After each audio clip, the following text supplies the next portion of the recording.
Astagfirullahaladzim. Tes.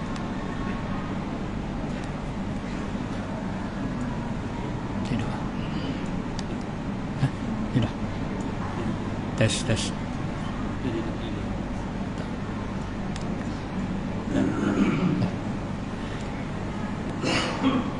Astaghfirullahalazim allazi la ilaha illa huwal hayyul qayyum wa atubu ilaihi.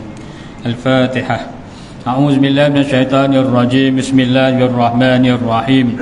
Alhamdulillahirabbil alamin arrahmanir rahim maliki yaumiddin. Iyyaka na'budu wa iyyaka nasta'in. Ihdinas siratal mustaqim.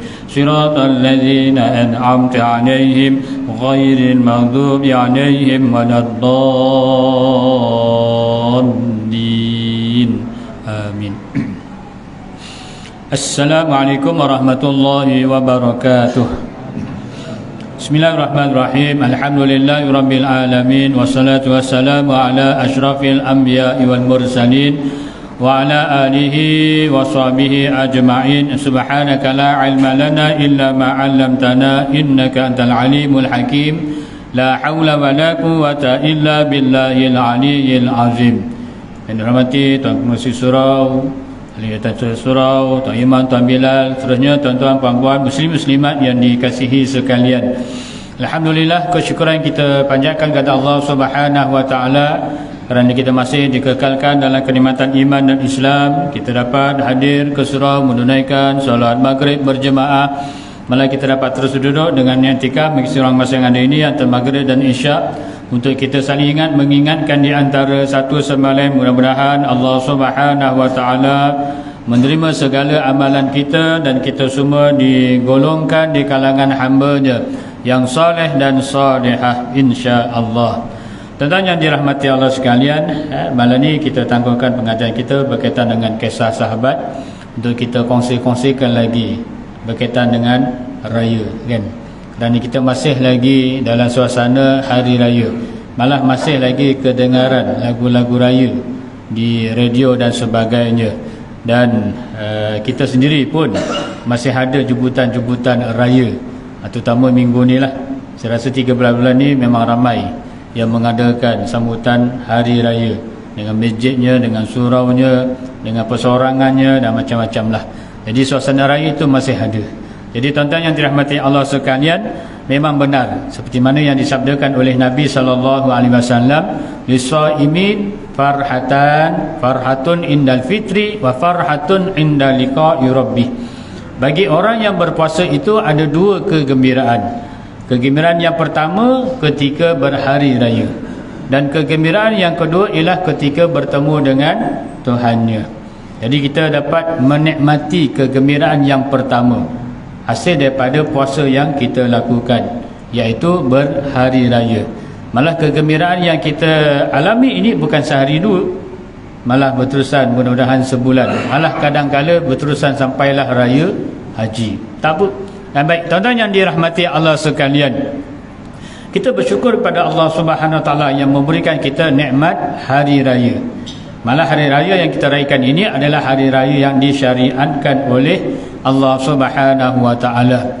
Disebutkan bila mana Nabi sallallahu alaihi wasallam sampai di Madinah, Nabi dapati orang-orang Arab ketika itu meraihkan 2 hari raya.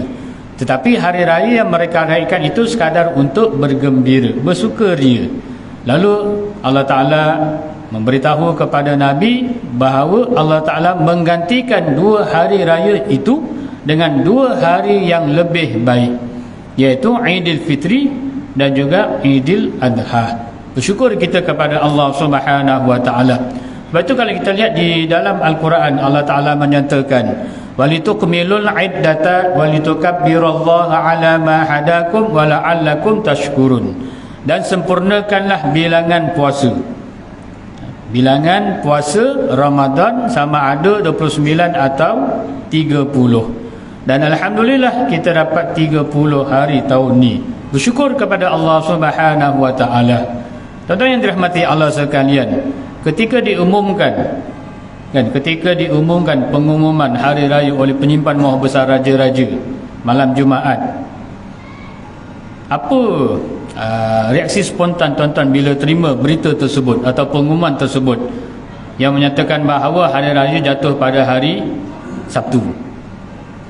Kalau tuan-tuan menyambutnya dengan ucapan Alhamdulillah, Alhamdulillah, itu merupakan tanda kita ni orang yang benar-benar beriman kepada Allah Subhanahu wa taala dan sentiasa mengharapkan keredaan Allah, bersyukur kerana Allah Taala memberi lagi satu hari Ramadan, dan malam itu kita dapatlah tarawih yang terakhir. Alhamdulillah.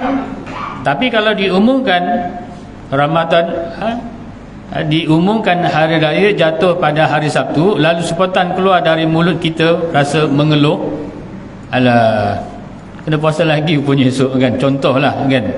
Itu mungkin kena cek balik lah. Mungkin tanda-tanda iman tu tak berapa mantap, iman itu tak berapa kukuh kan. Bukan selalu kan, tahun lepas dah 29. Dia biasanya tuan-tuan yang dirahmati sekalian, kalau dah 29, tahun berikutnya 30. Asalnya pasti kan. Saya silap tahun depan pun 30 lagi. Tahun satu lagi tu belum pastilah sama ada 29 atau 30. Biasanya lah yang saya perasan. Sebab itu seminggu sebelum raya kan kecoh kan. Ada yang mengatakan raya jatuh pada hari Khamis, macam tahun lepas raya mengejut kan. Saya selamba je. Malah ada yang minta pandangan, tak adanya kan, mesti tahun ni cukup 30 sebab tahun lepas dah 29. Walaupun ada ramalan-ramalan yang menyatakan anak bulan sudah ada pada petang Khamis, memang ada. Cuma yang menjadi persoalan, nampak ke tak? Ada tu memang ada, tapi masih lagi kecil kan. Jadi nampak ke tak? Yang menjadi tanda tanya ketika itu, nampak ke tak? Jadi nak tahu nampak ke tak nampak, tunggu pengumuman kan. Baik tuan-tuan yang dirahmati Allah sekalian, walitukmilul iddata walitukabbirullah, dan hendaklah kamu membesarkan Allah, mengagungkan Allah. Lepas itu kita disunatkan memperbanyakkan takbir, tahmid, tahlil, mengagung dan membesarkan Allah Subhanahu wa taala sebagai tanda syukur kepada Allah Taala yang memberikan kita nikmat yang cukup besar, iaitu nikmat hari raya. Kita sambut hari raya dengan memperbanyakkan takbir. Sepanjang malam kita sunatkan bertakbir, bermula daripada terbenam matahari akhir Ramadan sehinggalah kita nak mengerjakan solat Id kan. Sepanjang malam, bukan hanya ketika berada di dalam surau, malah ketika kita berada di rumah, mungkin dalam kenderaan menuju balik kampung atau di mana saja kita berada, disunatkan untuk kita bertakbir yang dikategorikan sebagai takbir mursal. Baik tuan-tuan yang dirahmati Allah sekalian, lebih beruntung lagi kita raya tahun ini kan, kita dapat dengar 3 khutbah 3 hari berturut-turut kan. Kalau saya rasanya sejarah tak pernah lagi kan. Kalau 2 hari berturut-turut tu pernah kan, raya hari Sabtu, jadi hari Jumaat dengan khutbah Jumaat, hari raya dengan khutbah raya hari Sabtu. Tapi tahun ni 3 khutbah kita dengar 3 hari berturut-turut.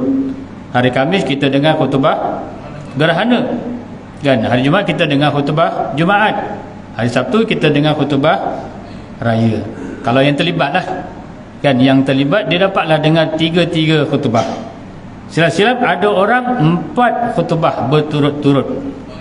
Khutbah nikah hari Ahad yang berkenaan sajalah. Ada kan, dia ambil kesempatan hari raya untuk bernikah. Ada, tinggal dulu pernah nikahkan orang raya kedua, tak raya lah jawabnya kita kan, sebab nak nikahkan orang. Baik tuan-tuan yang dirahmati Allah sekalian, bersyukur kepada Allah Ta'ala, ini nikmat kan. Nak jumpa lagi 10 tahun pun belum tentu 3 hari berturut-turut dengar khutbah. Kalau saya lagi istimewa lah, ketiga-tiganya khutbah itu saya sendiri sampaikan. Alhamdulillah. Ini lagi susah nak dapat kan, lagi susah nak dapat. Tuan-tuan 3 hari sekadar menjadi pendengar saja kan, mendengar khutbah. Saya alhamdulillah penyampai khutbah, walaupun sekadar baca teks yang disediakan, tapi rasa bangga juga lah kan. Tapi itu adalah tanggungjawablah, kan, amanah yang diberikan. Baik tuan-tuan yang dirahmati Allah sekalian, jadi malam ni sekadar nak kongsi, ada lagi hari raya menurut sahabat selain daripada Aidilfitri, selain daripada Aidil Adha. Malah ada juga disebut dalam hadis Nabi, hari Jumaat pun merupakan hari raya yang dikenali sebagai hari raya mingguan bagi orang yang beriman. Ada lagi hari raya, tapi ini menurut sahabat, iaitu Anas bin Malik radhiyallahu anhu. Anas bin Malik ni seorang sahabat besar yang sangat dekat dengan Nabi SAW. Anas bin Malik ketika umurnya 10 tahun, Nabi sampai di Madinah. Maka orang-orang Arab, Aus dan Khazraj ketika itu masing-masing memberikan hadiah kepada Nabi. Perbagailah, yang ada harta benda memberikan hadiah kepada Nabi harta benda, malah ada yang menghadiahkan kepada Nabi sebidang tanah, kan, untuk dibina masjid dan sebagainya. Tapi ibu Anas ni turut nak memberikan hadiah kepada Nabi, tapi dia tak ada harta. Lalu akhirnya dia menghadiahkan kepada Nabi anaknya yang bernama Anas bin Malik. Ketika itu umurnya baru 10 tahun. Yang mudah-mudahan Anas dapat berkhidmat untuk Nabi, menjadi pembantu Nabi SAW, dan sekaligus mudah-mudahan ia akan mendapat didikan langsung daripada Nabi SAW. Betapa besar harapan ibunya. Ketika ibu Anas bin Malik menyerahkannya kepada Nabi, ibunya minta kepada Nabi agar mendoakannya. Nabi terima dengan gembira. Malah ada riwayat Nabi mengusap kepalanya, lalu Nabi pun perkenankan permintaan ibunya, di mana Nabi telah mendoakan Anas bin Malik, Allahumma aghsiru malahu wa waladahu wa adkhilhul jannah. Ada riwayat yang lain, tadi 3, ya Allah perbanyakkanlah hartanya, anak-anaknya, dan masukkanlah ia ke dalam syurga. Dalam satu riwayat lain pula, Nabi SAW mendoakan, ya Allah perbanyakkanlah hartanya, anak-anaknya, panjangkanlah umurnya, dan ampunkanlah dosa-dosanya. Tuan-tuan yang dirahmati Allah sekalian, Anas bin Malik sendiri mengakui bahawa doa Nabi itu benar-benar dimakbulkan oleh Allah Subhanahu wa taala. Di mana Anas bin Malik menyatakan sendiri bahawa kebun kurma dan juga kebun anggur miliknya, pokok-pokoknya berbuah 2 kali setahun.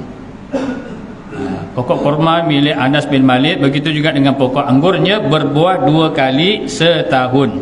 Murah rezeki, orang lain setahun sekali, kan? Kemudian Anas bin Malik sendiri mengakui bahawa anak dan cucunya mencecah 100 orang.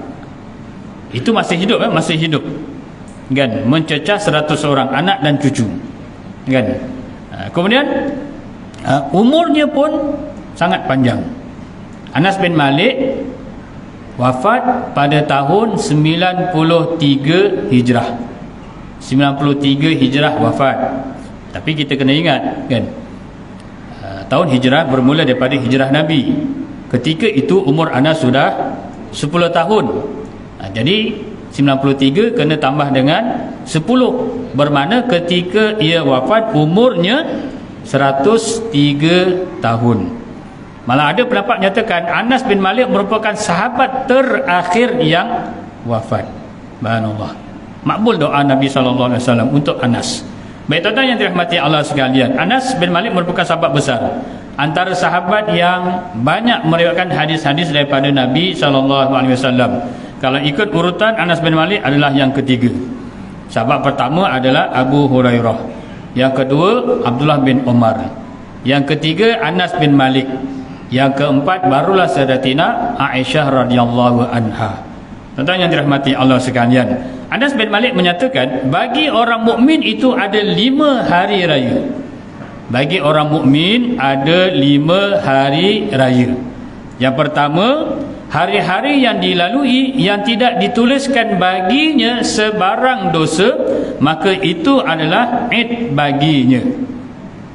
Hari-hari yang dilalui yang mana ia tidak langsung melakukan sebarang dosa, terpelihara dirinya daripada sebarang dosa, maka itu adalah hari raya baginya. Subhanallah. Kan? Kalau mampu, hebat. Kan? Kalaulah kita mampu memelihara diri kita daripada melakukan sebarang dosa pada hari itu tu, maka itu adalah sangat hebat. Tapi apakan daya, kita ni adalah manusia biasa. Kita memang terdedah dengan dosa, kan?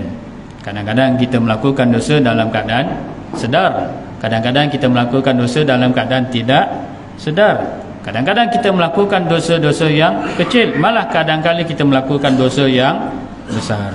Namun sebagai orang yang beriman, hendaklah sentiasa memperbanyakkan taubat, memohon ampun kepada Allah Subhanahu wa taala.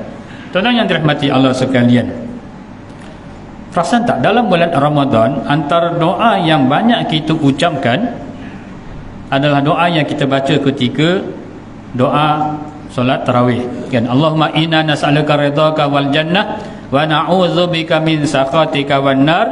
Allahumma innaka afuwun karim tuhibbul afwa fa'fu anna wa an walidina wa an jami'il muslimina wal muslimat wal mu'minina wal mu'minat bi rahmatika ya arhamar rahimin. Yang saya nak kongsikan, Allahumma innaka afuwun karim, kan? Tuhibbul afwa fa'fu anna. Dan itu sebenarnya adalah diambil daripada hadis Nabi.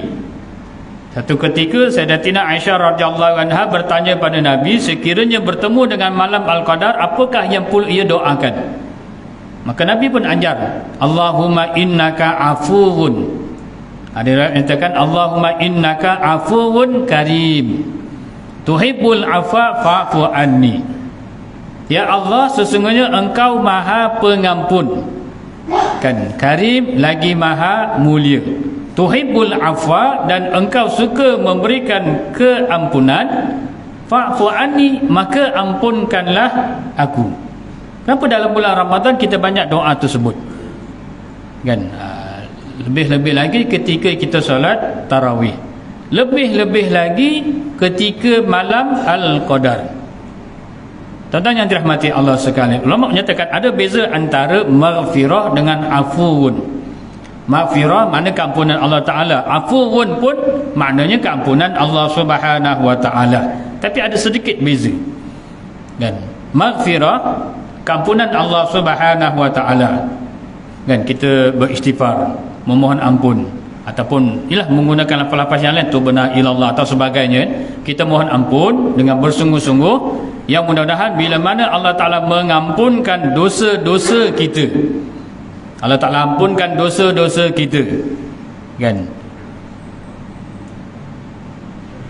Namun catatan dosa yang ada dalam catatan amal kita, kan? Kita buat baik dicatat oleh malaikat, buat jahat pun dicatat oleh malaikat. Yang terang ke, yang sembunyi ke, yang zahir ke, yang batin ke, malah lintasan hati pun, ada pendapat nyatakan tetap dicatat oleh malaikat, kan? Malaikat apa? Raqib dan Atid, kan? Jadi bila seseorang itu mendapat maghfirah, keampunan Allah Subhanahu wa Ta'ala, Allah Ta'ala mengampunkan dosa-dosanya. Namun catatan dosa yang ada dalam catatan amalnya masih ada, tetapi tidak lagi dipertanggungjawabkan. Maksudnya, walaupun catatan amal itu ada, catatan dosa tadi dalam catatan amal itu ada, tetapi ia tidak lagi dihukum, sebab telah mendapat keampunan Allah Subhanahu wa Ta'ala.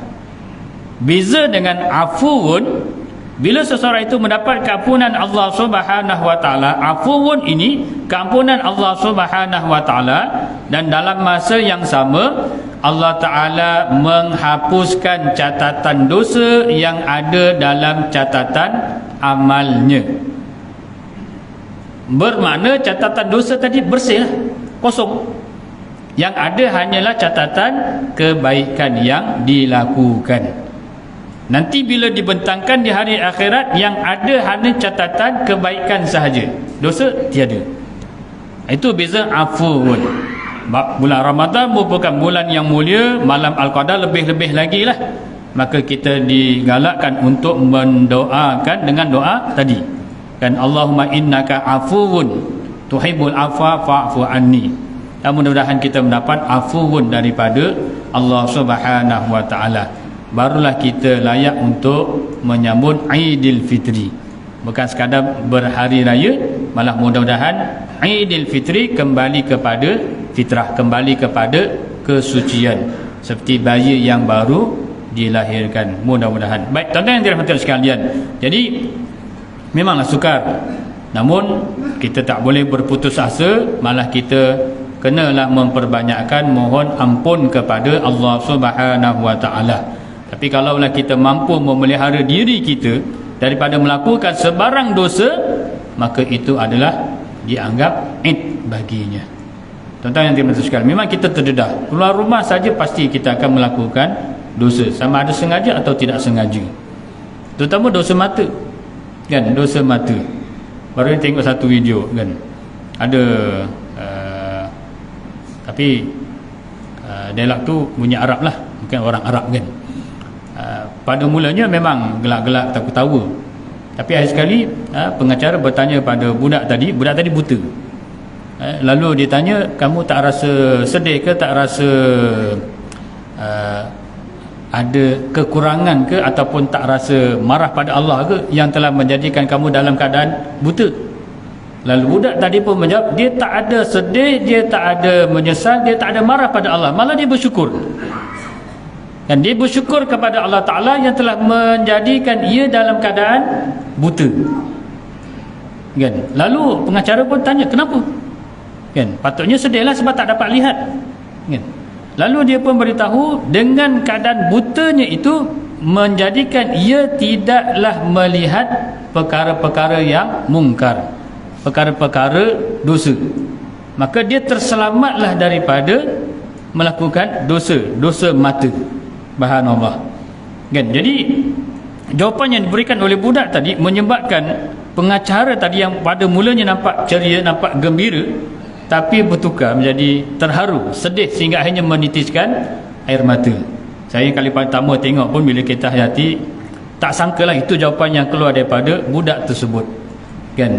Biasanya ialah budak bila ditanya tentang kekurangan yang ada dalam diri dia macam rasa menyalahkan lah kan. Kenapa dia dilahirkan dalam keadaan buta sedangkan orang lain boleh melihat dan sebagainya kan.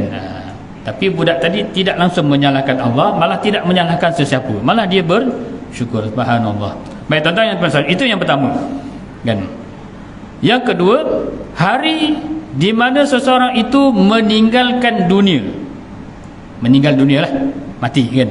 Matinya dalam iman, matinya dalam keadaan mampu mengucapkan kalimah tayyibah, maka itu adalah id baginya kan. Mati dalam iman, mati husnul khatimah, mampu mengucapkan la ilaha illallah atau sebagainya lah, kalimah-kalimah tayyibah, maka itu merupakan hari raya baginya, hari kemenangan. Tuan-tuan yang dirahmati Allah sekalian, bukan senang dan bukan semua orang mampu mengucapkan la ilaha illallah ketika menghembuskan nafas yang terakhir. Bukan semua orang mampu kan.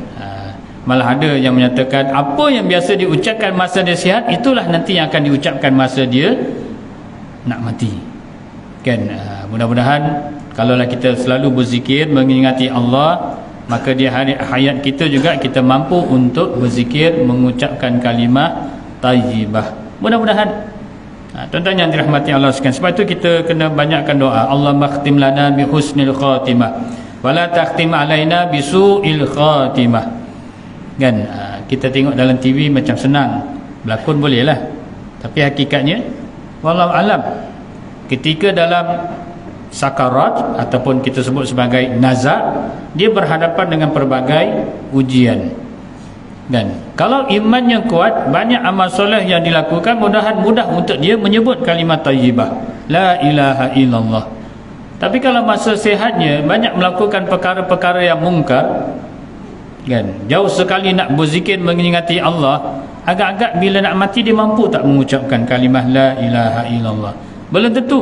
walaupun dibisikkan, diajarkan kan untuk mengucapkan la ilaha illallah, belum tentu kan. Kita kan disunatkan bila berada di sisi orang yang nazak, bisikkan di telinga kanan la ilaha illallah kan.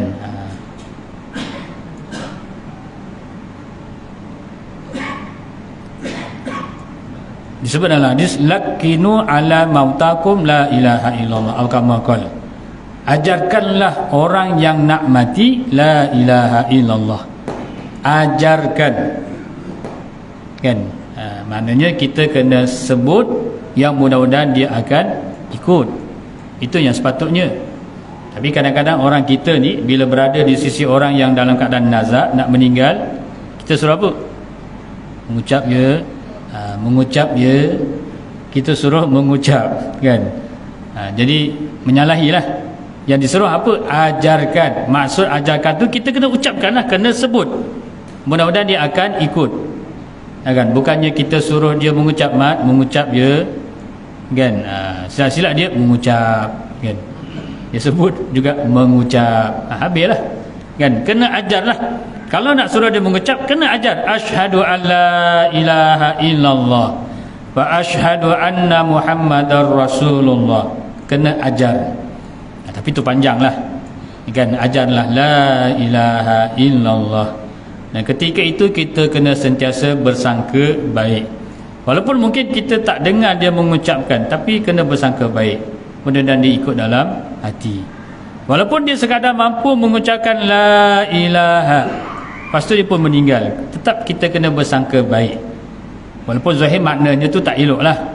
La ilaha, tiada Tuhan kan, menafikan kewujudan ini bahaya, boleh jadi kufur lah. Tapi mudah-mudahan dalam hati dia menyambung illallah, mudah-mudahan kita kena bersangka baik. Tuan-tuan yang dirahmati Allah sekalian, kita bila ziarah orang yang sakit, terutama dalam keadaan ialah orang kata tenat, kalau boleh kita kurangkanlah menyembang, ataupun kita tanya dia kenal tak saya dan sebagainya, tak payah kan. Kita ziarah, doakanlah syafaqallah kan, contohnya semoga Allah Ta'ala memberikan syifa, kesembuhan. Sebab kadang-kadang ada orang-orang yang soleh, bila ditanya dia tak nak jawab. Bukan dia tak ingat, bukan dia tak tahu. Kita ni bila datang ziarah tengok orang yang sakit, kita pun tanya, mat kenal tak saya ni kan, dia pun tak jawab kan, dia diam je. Biasanya apa yang terdetik hati kita, mulalah ni dah tak ingat orang lah, dah tak ingat kawan lah, dan macam-macam lah sangkaan kita lah kan. Tak, kadang dia memang tak nak jawab. Bukan dia tak kenal, bukan dia tak ingat, tapi dia tak nak jawab kerana dia bimbang. Kalau dia jawab, rupanya ketika itulah ajalnya akhir kan, dicabut oleh malaikat rohnya. Jadi apa ucapan terakhir dia? Contohlah, elok saya tanya je, mat kenal tak saya ni? Dia pun jawab Suhairi kan. Elok dia jawab Suhairi kan, meninggal, tak rugi kan. Sebab itu dia biasanya tak nak jawab.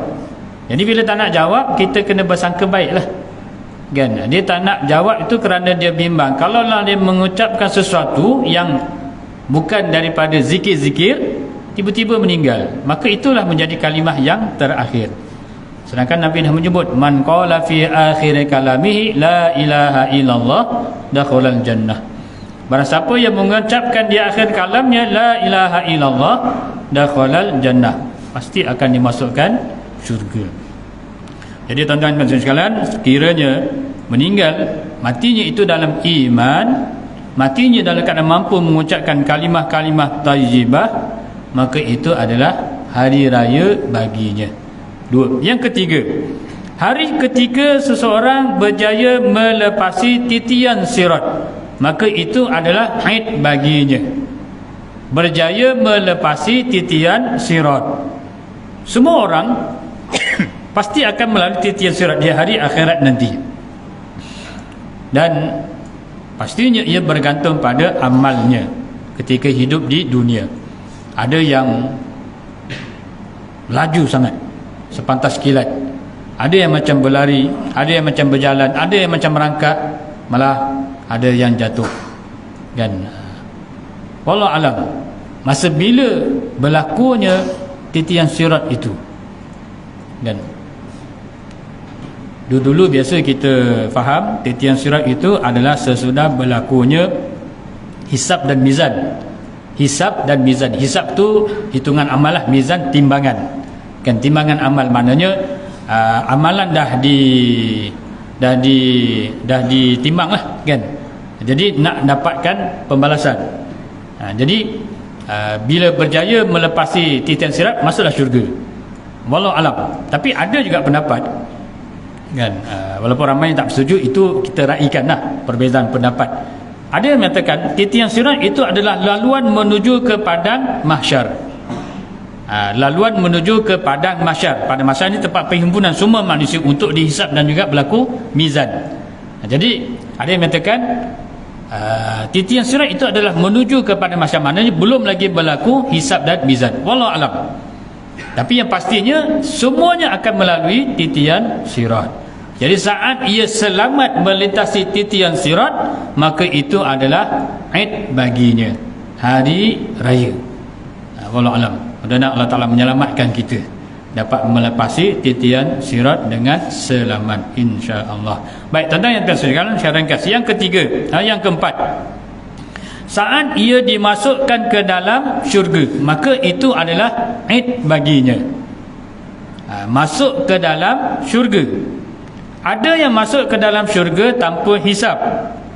Tanpa hisab, kan? Allah Ta'ala itu maha adil. Apa maksud adil di sini, kan?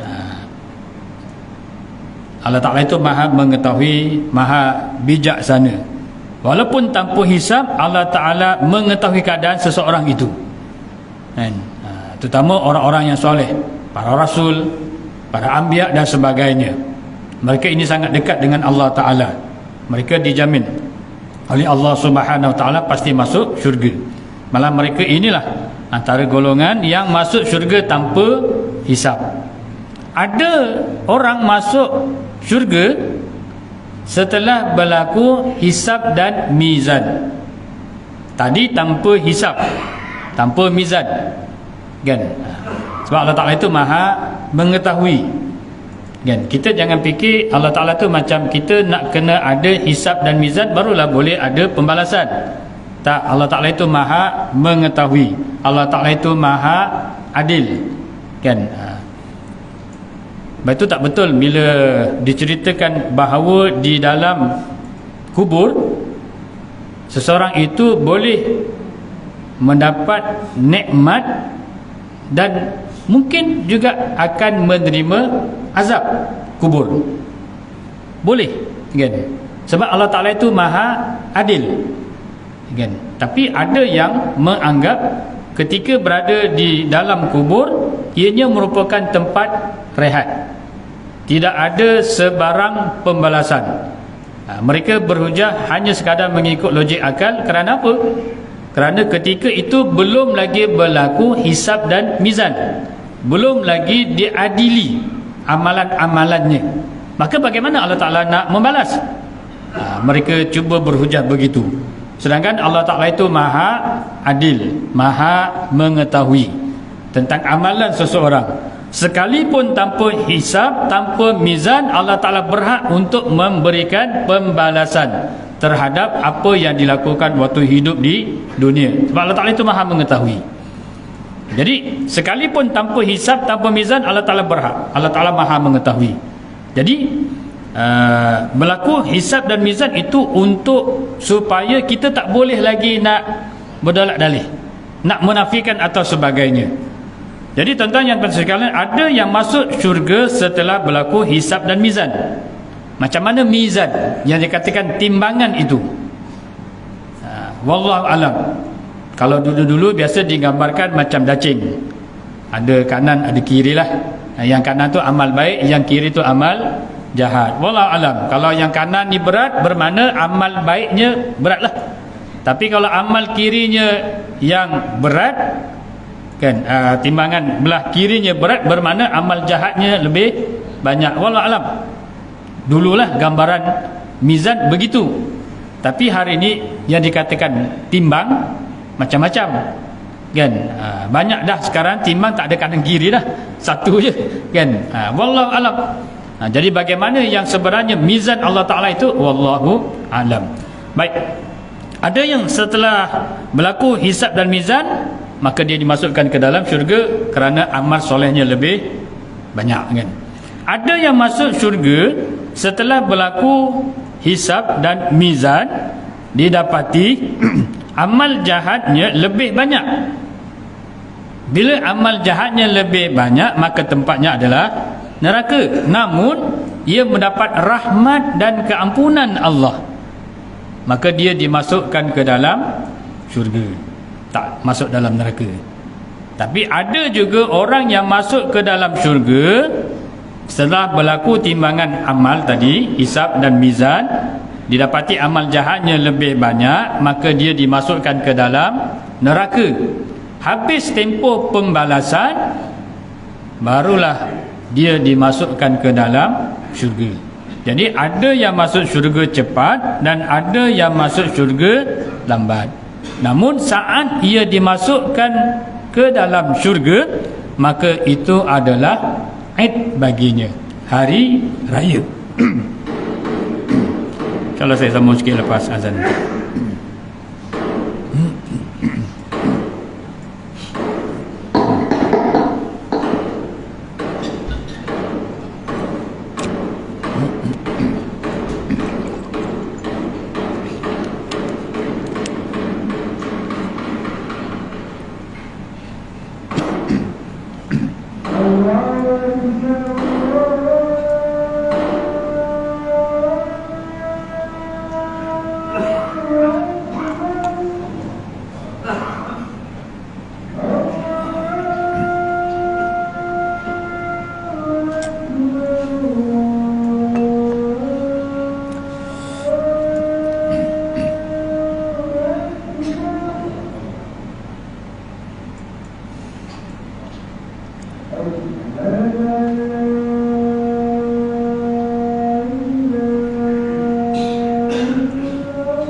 Tuan-tuan yang dirahmati Allah sekalian, saya sambung sikit lagi kan.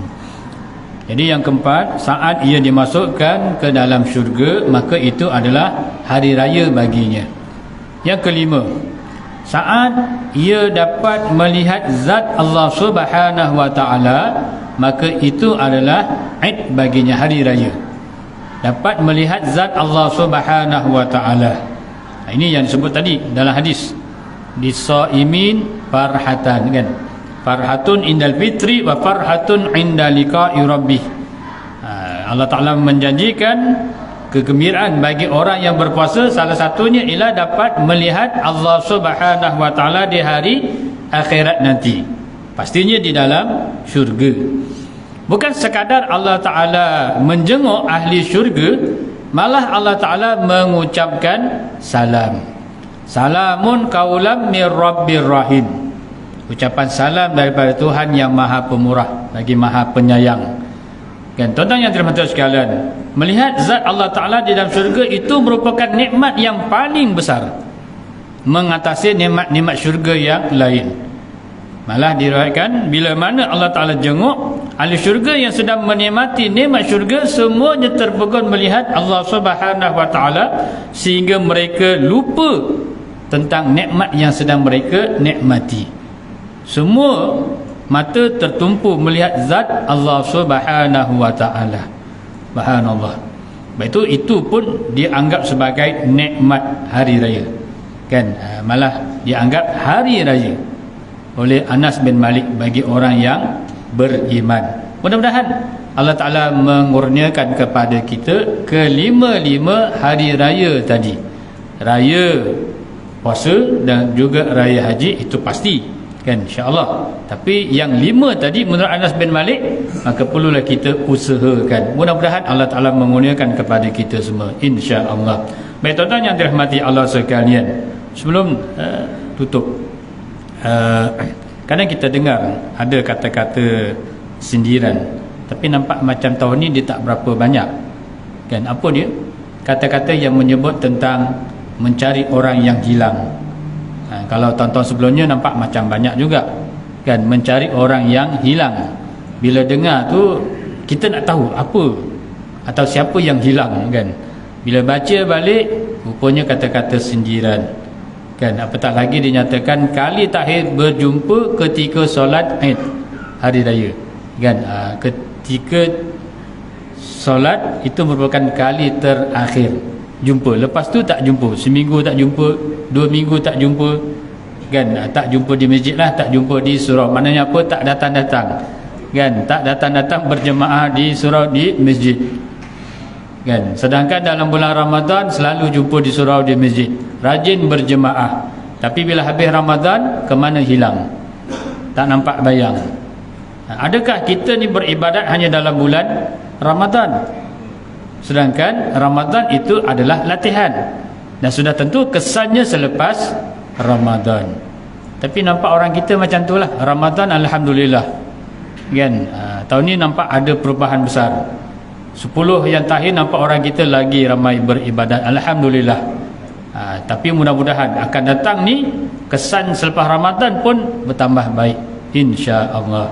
Mudah-mudahan kita ni tidaklah termasuk di kalangan orang yang hilang tadi, kan. Kita ni orang yang sentiasa dijumpai, di mana? Di surau dan juga di masjid, insya-Allah. Wallahu alam, sekadar itu yang boleh dikongsikan. Mudah-mudahan memberikan manfaat kepada kita semua. Teruskanlah istiqamah. Mudah-mudahan Allah Ta'ala memberikan kita kekuatan yang baik. Itu datang daripada Allah Ta'ala. Yang salah silap itu merupakan kelemahan diri sendiri. Kita akhiri dengan sedikit doa, dan Allah Ta'ala memberkati dan merahmati kita semua. A'udzubillahi minasyaitanirrajim. Bismillahirrahmanirrahim. Alhamdulillahirabbil alamin, wassalatu wassalamu ala asyrafil anbiya'i wal mursalin wa ala alihi wa sahbihi ajma'in. Allahumma iftah alaina futuhal arifin warzuqna fahman nabiyyin bija'i khatamal mursalin الدين. اللهم فقهنا في الدين وعلمنا تأويل واهدنا الصراط المستقيم. ربنا آتنا في الدنيا حسنة وفي الآخرة حسنة وقنا عذاب النار. وصلى الله على سيدنا محمد النبي الأمي وعلى آله وصحبه وبارك وسلم والحمد لله رب العالمين. والله أعلم. السلام عليكم ورحمة الله wabarakatuh.